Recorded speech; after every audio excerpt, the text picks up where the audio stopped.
기억하시는데 항상 여기서 오해가 많습니다. 무슨 오해냐고 그러면 제가 반복해서 말씀을 드립니다. 우리는 어떤 사건에 대한 것을 믿음으로 생각해서는 안 되는 것입니다. 내가 어떤 일이 잘 되도록 기도했는데 내 마음 가운데 그 일이 잘 될 거라는 확신이 드는 것이 믿음으로 드리는 기도가 아니라는 겁니다. 믿음과 상관없이 확신이 왔다가 갔다가 하는 것입니다. 내가 돈이 급해서 기도했는데 내일 아침 돈이 틀림없이 생길 것이라고 확신이 드는 것, 그걸 우리에게 믿음의 기도라고 말씀하지 않는 것입니다. 확신이 없어도 주님이 주시면 주시는 것이고, 확신이 있어도 주님 허락하지 않으시면 안 주는 것입니다. 그래서 우리가 믿음이라는 것은요, 하나님을 믿는 것입니다. 하나님을. 어떤 사건이 이루어질 것인가 안 이루어질 것인가, 그게 확신이 오는가 하는 건 중요한 것이고, 확신이 오든지 안 오든 상관이 없습니다. 중요한 것은 하나님을 믿는 것이 진정한 믿음이라는 겁니다. 오늘 22절의 말씀을 보면 예수께서 그들에게 대답하여 이르시되 하나님을 믿으라, 그렇게 말씀하시죠. 우리 믿음이라는 것은 믿음의 대상이 절대적으로 하나님이신 것입니다. 그분이 눈에 보이지 않지만 살아계시고, 그분은 전능하시고 지혜와 지식이 무궁무진하시고, 하나님이 내가 기도하시면 들어주고 그 기도에 대하여 반응하시는 하나님이다. 우리에게 이 믿음을 가지라는 말씀이 우리 믿음으로 기도하라는 말씀하시는 거지, 그런 사건이 막 확실히 일어날 거라고 믿어주고 안 믿어주고 그게 믿음이 아니라고 말씀하시는 것입니다. 그래서 오늘도 오늘 말씀을 통하여 기도를 통하여 산을 들어 바다에 옮기라 하면 옮겨줄 거라고 말씀하시는데, 이 삶 속에 이 실제적인 사건으로 이 일이 이루어지기를 기도합니다. 성경에는 기도하라는 명령으로 가르쳐 있습니다. 기도하라는 명령으로. 우리가 잘 아는 대로 예레미야 33년 3절에는 너는 내게 부르짖으라, 내가 내게 응답하겠고 내가 알지 못하는 크고 은밀한 일을 내게 보이리라.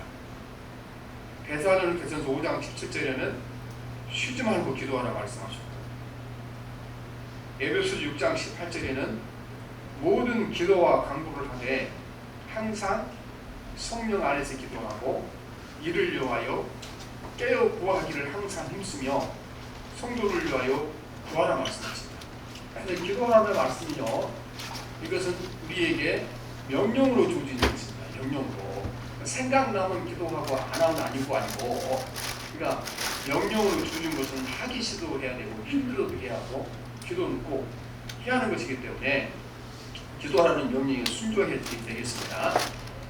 그런데 이게 순종하는 것이요, 한번 응답받는 경험이, 하나님이 내 기도에 반응해 주신 것을 경험하고 나면 기도하지 말라고 하게 되는 것입니다. 성경에는 믿음으로 하는 기도는 반드시 응답하리라고 말씀하십니다. 마태복음 7장 7절에 구하라 그리하면 너희에게 주실 것이요, 찾으라 그리하면 찾아낼 것이요, 문을 두드리라 그리하면 너희에게 열릴 것입니다. 요한복음 14장 13절에 보면 너희가 내 이름으로 무엇을 구하든지 내가 행하리니 그는 아버지로 하여금 아들로 말미암아 영광을 받으시게 하려 함이라.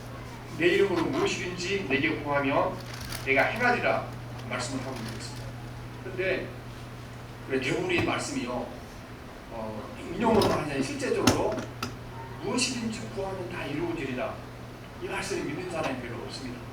왜냐하면 경험상으로 안 됐거든요. 경험상으로 사람들이 많은 걸 구했지만 구하는 걸 다 받는 사람은 거의 없잖아요.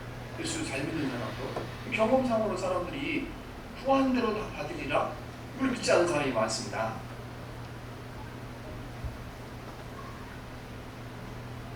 우리는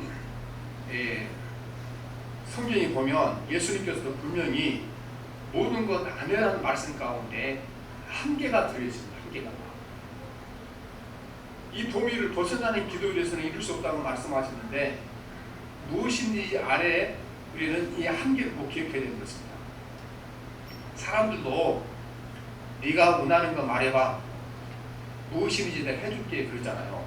근데 그 말을 들으면 사람들 다 한계를 알아요. 말은 무엇이든지 하지만 저 사람은 내가 무엇이든지 요구를 줄 수 없다는 걸 알 수 있죠.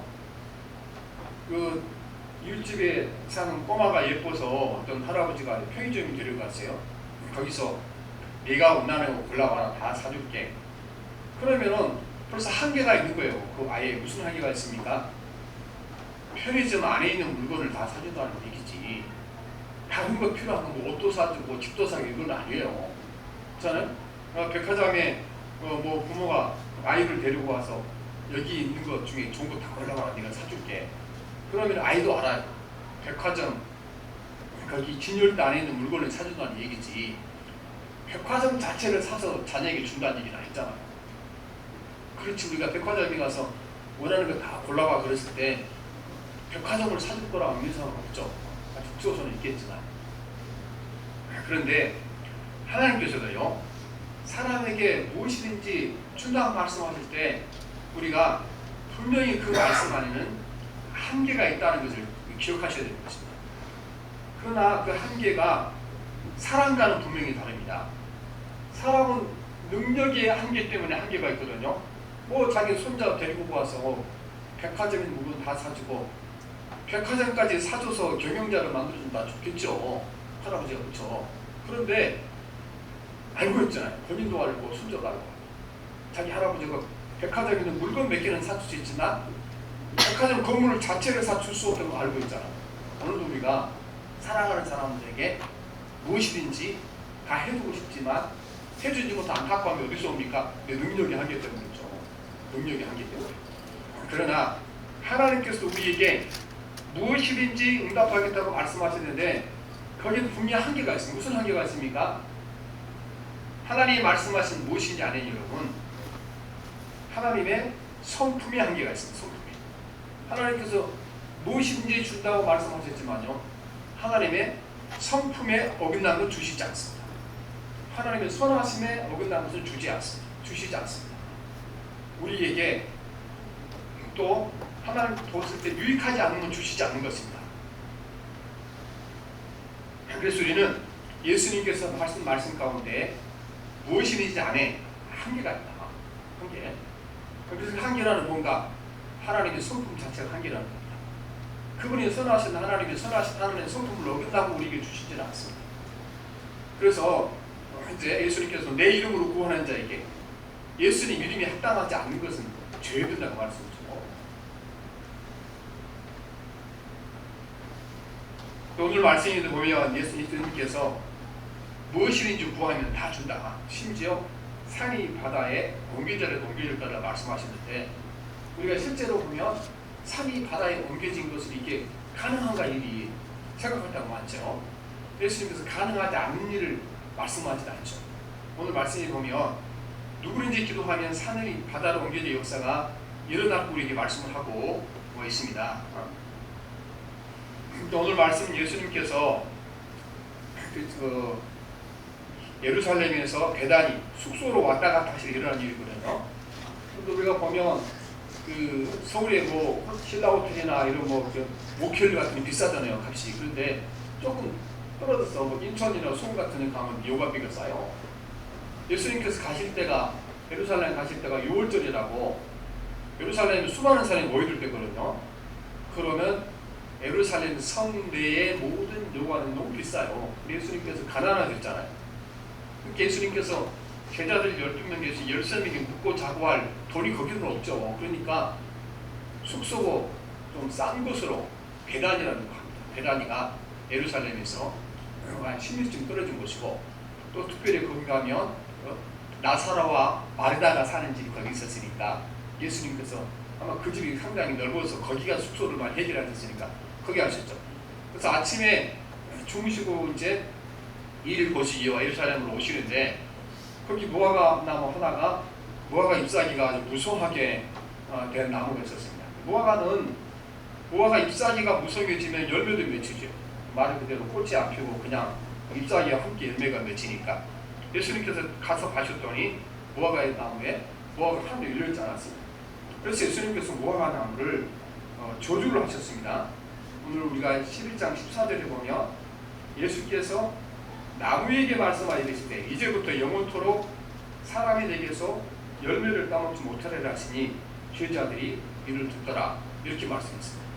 그리고 제자들이 예수님이 이 말씀하셨을 때요, 그냥 지나가는 소리 하신 줄 알았어요. 지나가는 소리로. 실제로 이 나무가 마를 거라고 생각지도 못했죠. 지나가는 소리. 그러나 예수님께서는요, 말씀과의 행동이 언제나 일치하죠.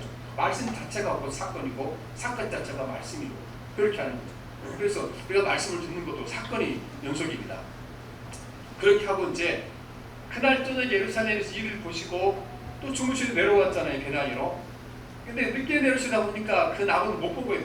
밤에는, 저녁에는 못 보시고 아침에 일찍이 출발해서 다시 예루살렘 오다 보니까 그때 보니까 어떻겠습니까? 나무가 마른 것을 보죠. 그래서 20절에 그 말씀, 그들이 아침이 지나갈 때 무화과 나무가 뿌리째 마른 것을 보고 그랬죠. 다음날 아침에 무화과 나무가 뿌리째 마른 것을 봤다는 겁니다. 근데 제자들은 예수님께서 무화과 나무를 저주했을 때 진짜로 무화과 나무에 이런 일이 생길 줄은 몰랐습니다. 그래서 21절에 이제 보면 베드로가 생각이 나서 여짜오니 나비에 보소서 저주하신 무화과 나무가 말랐나이다, 이렇게 말을 하고 있지 않습니까? 그런데 우리가 이 마태복음에 보면요, 무화과 나무가 곧 말랐다, 말씀하시자마자 무화과 나무가 마른 것으로 마태는 기록을 해두었습니다. 이 똑같은 이야기가 마태복음 21장에 나와 있는데 20장 19절에 보면 길가에서 한 무화과 나무를 보시고 그리로 가사 잎사귀밖에 아무것도 찾지 못하시고 나무에게 이르시되 이제부터 영원토록 내가 열매를 맺지 못하리라 하시니 무화과 나무가 곧 마르니라. 지금 예수님께서 보실 때는 하루 만에 말랐는데 마태는 곧 말랐다고 말하는 거죠. 왜 이렇게 말씀이 틀립니까? 성경 말씀 똑같이 같이 봤는데 마태나 마가나, 물론 마가는 이제 그 베드로로부터 모든 이야기를 기록을 했죠. 마가가 베드로의 비서였으니까 마태가 봤고, 그것은요, 우리가 이 멀쩡하게 살아있는 나무가 그대로 뿌리를 흙에 박고 있는 상태에서 말라 죽으려면요 최소한 2-3년은 걸리는 겁니다. 살아있는 나무가 말라 죽으려면 가뭄이 들어서 1-2년은 버텨내잖아요. 그러면은 2-3년은 걸려야 멀쩡하게 살아있는 나무가 뿌리를 가지지 그대로 말라 죽어요. 그런데 마태가 말씀, 이거 2-3년 걸려 일어난 일을 언제 일어났어요? 하룻밤 사이 일어난 거잖아요. 그러니까 곧 말랐다, 그렇게 마태가 표현을 하고 있는 것입니다. 그래서 하여튼 제자들이 놀라워하는데 예수님께서는 무화과 나무가 마른 것을 보고 깜짝 놀란 제자들에게 더 놀라운 말씀을 하십니다. 11장 23절 같이 봅시다. 시작. 내가 진실로 너희에게 이르노니 누구든지 손도 들이어 바다에 던지라 하며 그 말하는 것이 이루어질 줄 믿고 마음이 의심하지 아니하며 그를 되리라. 제자들이 무화과 나무를 교조할 때 안 믿었지 없고, 근데 오늘 우리도요 이 말씀 읽을 때마다 이거를 립 서비스처럼 생각해.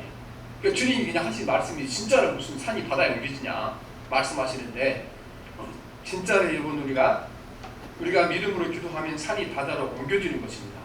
우리가 생각하는 산이 그 산은 아니죠. 생각하는 산이 실제로 눈에 보이는 산을 옮겨달라고 기도했다가 그 산이 바다로 옮겨진 이런 기도 응답받는 사람이 거의 없습니다. 이거는 그러면은 한 사람도 결국 응답받지 못한다는 얘기 아닙니까? 산이 바다로 옮겨져라, 기도가 옮겨진다, 이렇게 말씀하실 때. 그래서 어떤 믿음 좋은 사람이 진짜 한번 기도를 해봤습니다. 자기 집이 골짜기 밑에 있는데 산이 자기 앞길을 막혀서 산 넘어 있는 바다가 안 보이는 거예요. 그러니까 하나님, 내가 뭐 저 산을 사서 저 산에서 집을 줄 수는 없고 저 산을 좀 채워주세요. 하나님께서 기도하시는 산을 들어 바다에 옮긴다 했잖아요. 그래 몇 년 기도했더니 어느 날 막 중방병 오더니 산을 싹 밀은 거예요. 없어져 버린 거예요, 산이.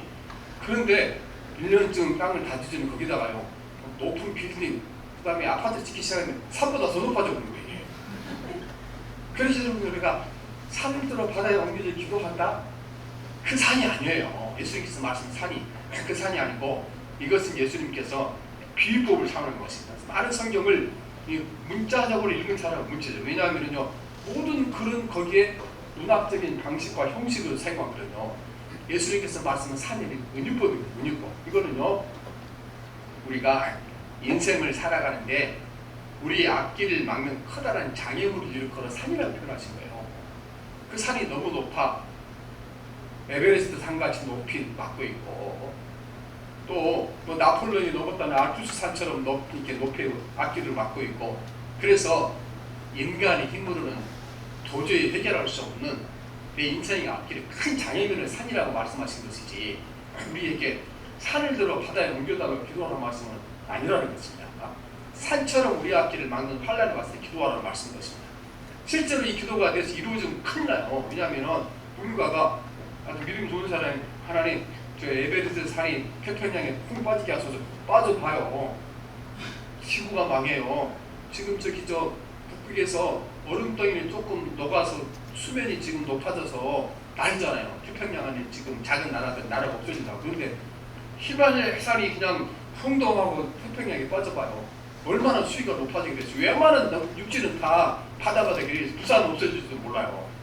그래서 우리 기도라고 말씀하는 것이 진짜 산을 들어서 바다에 옮기는 것이 아니고, 이 산은 무엇을 말씀하십니까?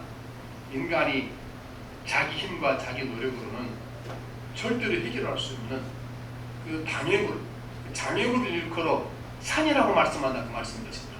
그러면 오늘까지 우리가 인생 살아가다가 장애물이 생겼을 때 주님 앞에 기도가 해결받은 사람이 많았으니까 예수님 말씀이 실현됐습니까? 안 됐습니까? 실현됐죠.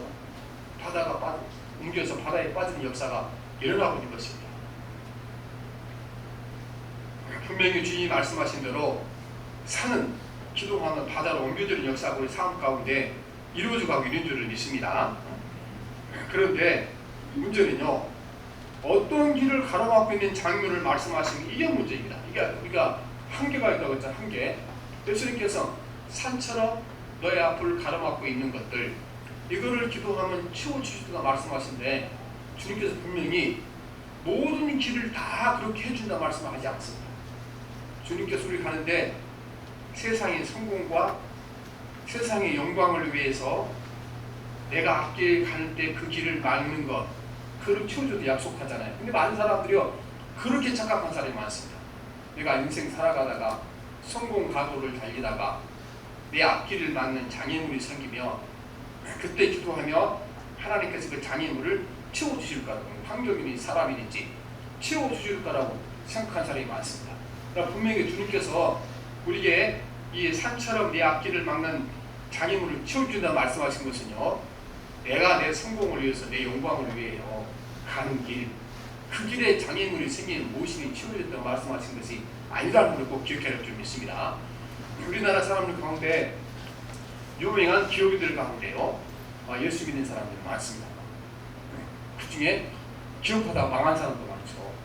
개국 김우중 회장이 원래 감리교 신자예요. 종도 감리교회 출신이고 어머니가 권사님이셨잖아요. 그런데 어떻게 됐습니까? 아이가 그때 망해서 아파서 또 얼마나 기도했겠어요. 근데 하나님이 그 앞길을 이렇게 열리지 않았었어요. 그 다음에 우리가 63빌딩 지은 사람이 최순영 회장이라고, 그 사람도 교회 장로님이고 오늘의 교회 조주 사람이잖아요. 그분이 사업 망할 때 얼마나 기도했겠어요. 주님, 그런데 그 사업 계속하도록 길 열어주지 않았어요. 몇 년 전에 우리가 경남기업이라고 성완종 회장이 이렇게 이제 아주 비극적인 삶을 거칠렸죠. 아니 그분도 사업이 막힐 때 얼마나 기도했겠어요. 들어주지 않으셨어요. 왜냐하면요, 하나님이 자기 인생길, 성공의 길을 가더라고, 자기 명화의 영광을 위해서 가더라고, 그 길을 막혔을 때 그 길에 어떤 일이 생기든지 어떤 장애물이 생기든지 주님께서 그 장애물을 치워주리라 약속한 적이 없다는 것입니다. 왜냐하면요, 주님께서 우리에게 그 치워준다 약속한 길은 다른 길이에요. 어떤 길입니까? 우리가 예수님 따라갈 때 장애물이 생기면 그 장애물을 치워준다 말씀인 것입니다. 그 장애물을.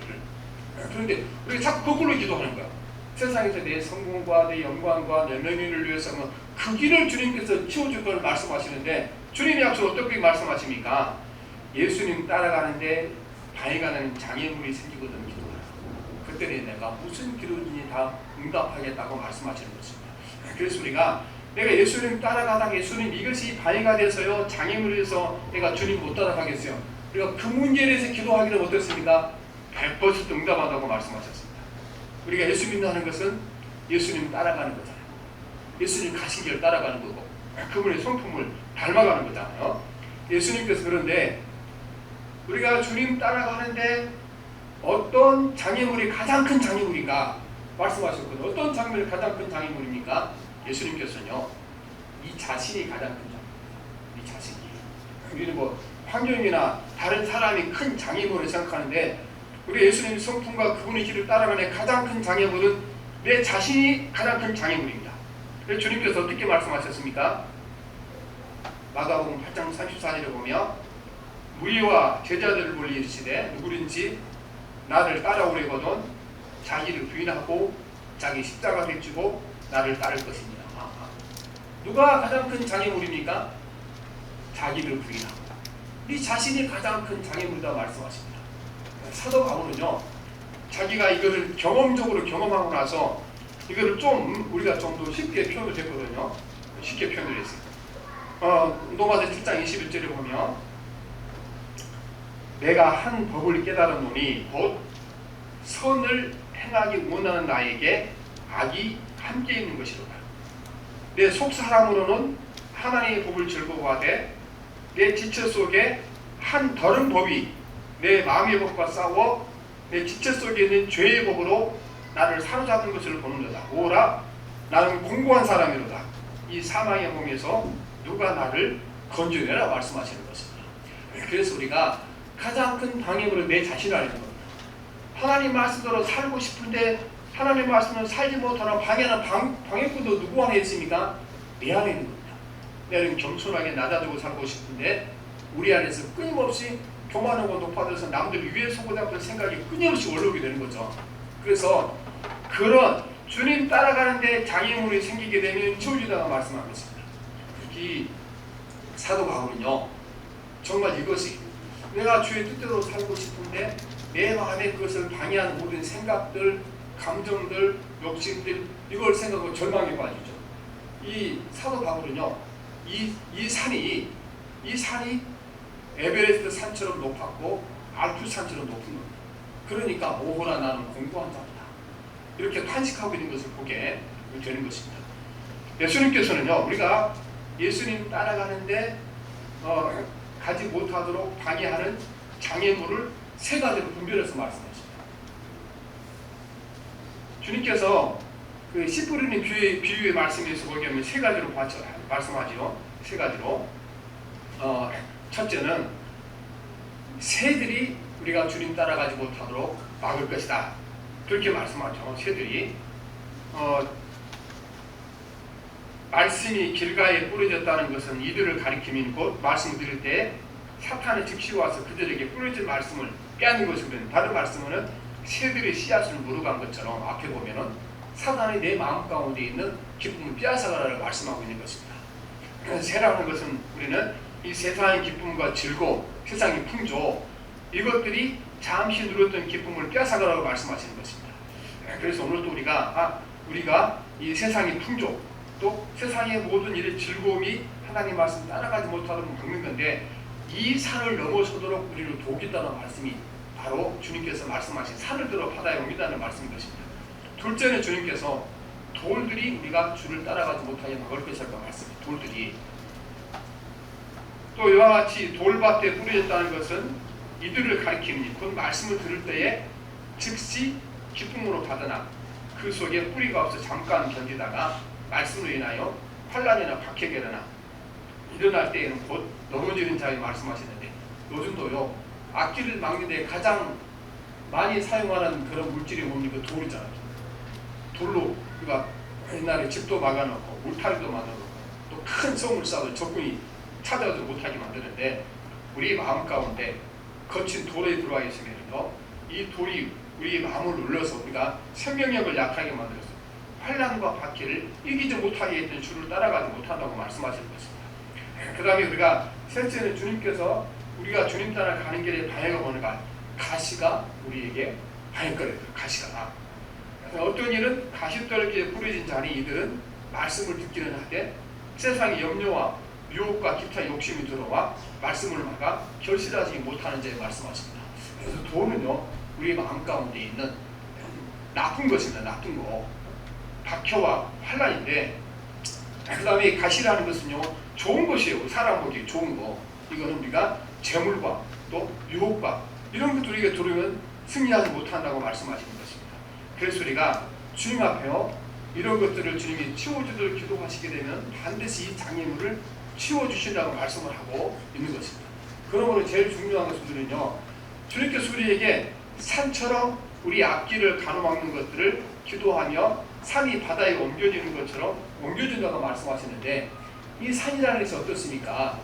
내가 세상의 영광과 세상의 부를 이어 가는 길에 치워준다는 말씀이 아니라는 것입니다. 그러니까 우리가 그런 걸 기도해놓고 안 들어줬다고 해서 기도가 응답되지 않았다고 말씀하시면 안 되는 것입니다. 주님이 말씀하신 것은 예수님 따라가는 길에 주님의 성품을 따라가는 길에 주님의 성품을 닮아서 주님의 그 열매를 맺어가는 길에 방해가 되는 것들은 치워준다고 우리에게 말씀을 하고 있는 것입니다. 그런데 중요한 것은 우리가요 기도하지 않습니다. 기도하지 않습니다. 우리는 우리가 세상 길을 가는데 세상에 있는 영광과 명예와 부를 위해 가는 길에 장애물이 생기면 기도하잖아요. 눈물을 흘려 기도하고 밤새 기도하잖아요. 그런데 내가 예수님 따라가는데 내가 주님 따라가는데요 너무나 큰 방해물이 많아서 따라갈 수 없어요. 내 안에 욕심, 내 자아, 또 세상의 환락, 그 다음에 내 안에 있는 모든 세상을 향한 욕망 이것들이요 내 앞길을 막아서 내가 주님 따라갈 수 없습니다. 이것 때문에 우리가 막 탄식을 하고 한탄하고 사도 바울처럼 오라 나는 공부한 자라고 생각하고 기도한 적이 있습니까? 기도 안 하잖아요. 뭐만 기도합니까? 육신의 길이 막힐 때만 기도했지 그 방해물만 치달로 기도했지 우리가 예수님 따라가는데 방해가 된 것들 이거 치워주세요. 기도 안 하잖아요 우리가. 그래서 우리가 예수를 오래 믿어도 우리 성품 경격이 변화가 없고 맨날 그 자리에 머물러 있는 사람들이 너무 많다는 것입니다. 오늘부터 우리는 이걸 기도해야 될 줄 믿습니다. 성경에 보면 가장 큰 승리를 거둔 사람이 다윗이잖아요. 다윗. 그런데 다윗도요 언제부터 삶에 문제가 생깁니까?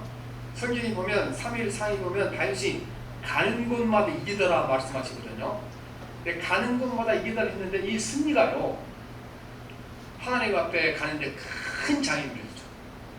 그 승리 때문에 어떻게 됐습니까? 그 승리의 도취에서 그가 궁궐 안에 있다가 여인을 바라보고 여인을 자기 집에 데려다 놓고 하나님의 복을 여겼을 때 그 승리 뒤에 뭐가 왔습니까?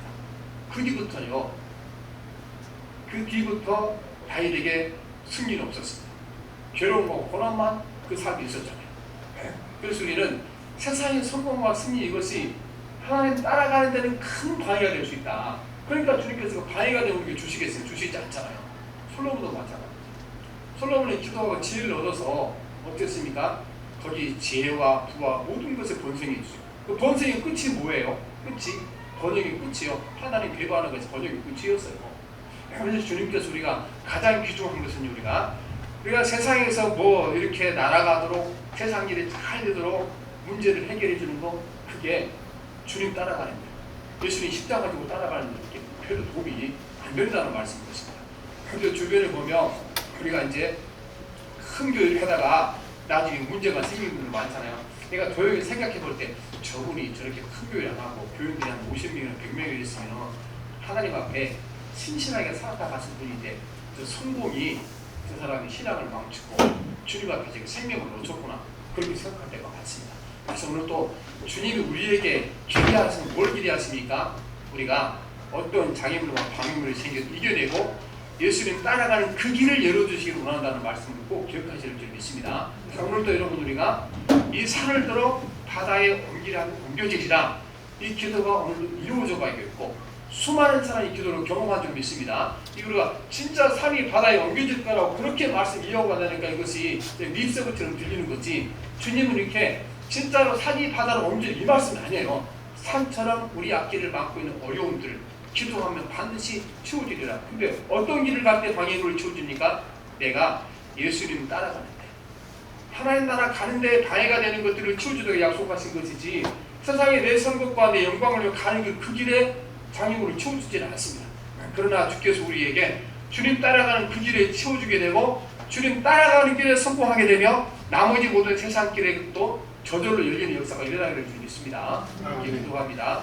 살아계신 하나님 아버지, 오늘도 산이 들려 바다에 옮기려 하면 옮겨지려는 이 약속의 말씀이 우리에게 이루어질 줄 믿습니다. 주님께서 우리에게 산을 들어 바다에 옮기려 말씀 아니하고 우리 앞길을 가로막아 산처럼 가로막아 꼼짝할 수 없는 산처럼 큰 모든 문제와 장애물들을 기도할 때 치워준다고 말씀하셨습니다. 그러나 모든 걸 치워준 것이 아니고 우리가 주님 따라가는데 주의 말씀을 순종하는데 하나님 나라 가는데 산처럼 내 앞길을 가로막는 것들, 내 내 안의 욕심들, 세상에 환난에서 낙심된 마음들 이겨내게 하신다고 말씀하셨습니다. 하나님, 우리가 현재까지 살아오면서 세상의 성공을 위하여 육신의 앞길에 막혔다는 부지런의 기도가 있지만 내가 주님 뒤따라가는 데 장애물 되는 거, 주님 뒤따라가는 데 방해가 되는 거, 하나님 나라에 들어가는 방해가 되는 거, 이것들을 치워달라고 눈물을 흘려 기도하지 못하고 밤새워 기도하지 못한 죄를 용서해 주시옵시고, 주님이 밤새워 기도했던 것처럼 우리도 주님 앞에 순종할 수 있도록 밤새워 기도하게 도와주시고, 또 산을 들어 바다로 옮기시는 놀라운 기적을 우리 삶 가운데 경험하게 도와주옵소서. 예수님 이름으로 기도합니다. 아멘.